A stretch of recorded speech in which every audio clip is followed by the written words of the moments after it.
Bonjour et bienvenue sur Direct Gestion. Bonjour Fabrice. Bonjour Lucie, bonjour à tous. Alors, on va parler aujourd'hui d'immobilier coté, notamment. Alors, votre édito aussi en parle, parce que l'équité de la BCE sature les marchés obligataires, et bien, elle pousse les taux toujours plus bas. Donc, les investisseurs se dirigent vers la pierre pour trouver du rendement. Exactement, mettez-vous dans la situation d'une grande compagnie d'assurance ou de certains fonds de pension. Les liquidités sont abondantes, mais pour satisfaire vos actionnaires, il faut aller chercher du rendement. Or, le placement le plus sécurisé, l'obligation assimilable au trésor ou OAT, c'est-à-dire la dette de l'État français, ne rapporte plus tripette. Reste l'immobilier, de préférence dans des beaux bureaux ou dans des beaux quartiers, des bureaux bien placés dans des villes mondes telles que Londres, New York, Shanghai et bien sûr Paris.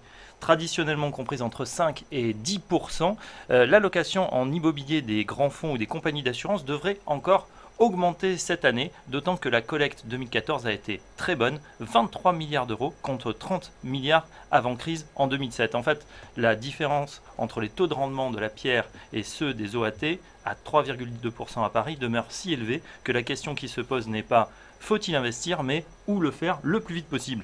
Alors, cet afflux de liquidité ne va-t-il pas provoquer une nouvelle bulle ?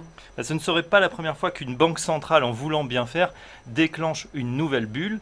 On parle de bulle lorsque le coût de financement d'un immeuble est supérieur à son rendement. Or, nous n'en sommes pas là. Certes, les bureaux les mieux placés et adaptés aux normes internationales font l'objet d'une surenchère croissante, mais le coût du crédit étant peu élevé, les conditions de financement sont extrêmement favorables. Bref, cela pousse les investisseurs à faire des montages avec une moindre rentabilité. Revers de la médaille, en cas de remontée des taux, le risque de krach est réel. Pourtant, il existe dans la capitale de nombreux immeubles vacants. Alors, qu'en est-il ? Effectivement, le taux de vacances en Île-de-France est de 7,5%, l'un des plus bas d'Europe. Évidemment, ce chiffre masque certaines disparités entre le centre de Paris, dont l'offre est souvent insuffisante, et les quartiers périphériques, où le vide peut atteindre 14% du parc.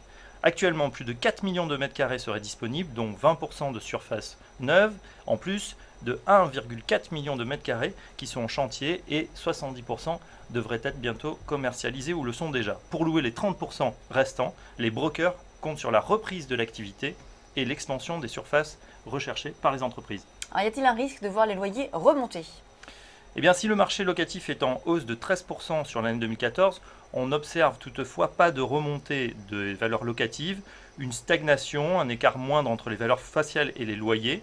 Depuis 2008, ceux qui n'ont pas déménagé ont renégocié leur loyer une fois, voire deux fois. De l'avis de certains investisseurs, les immeubles parisiens seraient donc sous-loués et pourraient donc connaître une hausse au prochain renouvellement de bail.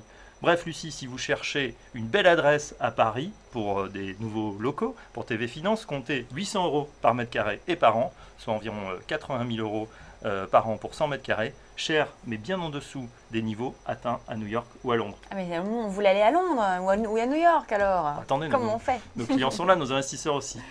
Merci Fabrice. On va parler d'immobilier toujours dans Direct Gestion, un spécial immobilier. Vous allez recevoir qui ? Alors on va recevoir dans un premier temps Laurent Gauville de Gestion 21 pour nous parler de son fonds Immobilier 21. Et ensuite on aura un autre Laurent Saint-Aubin de Sodifi qui va nous rejoindre là aussi pour discuter de ses valeurs locatives et de ce risque de bulle.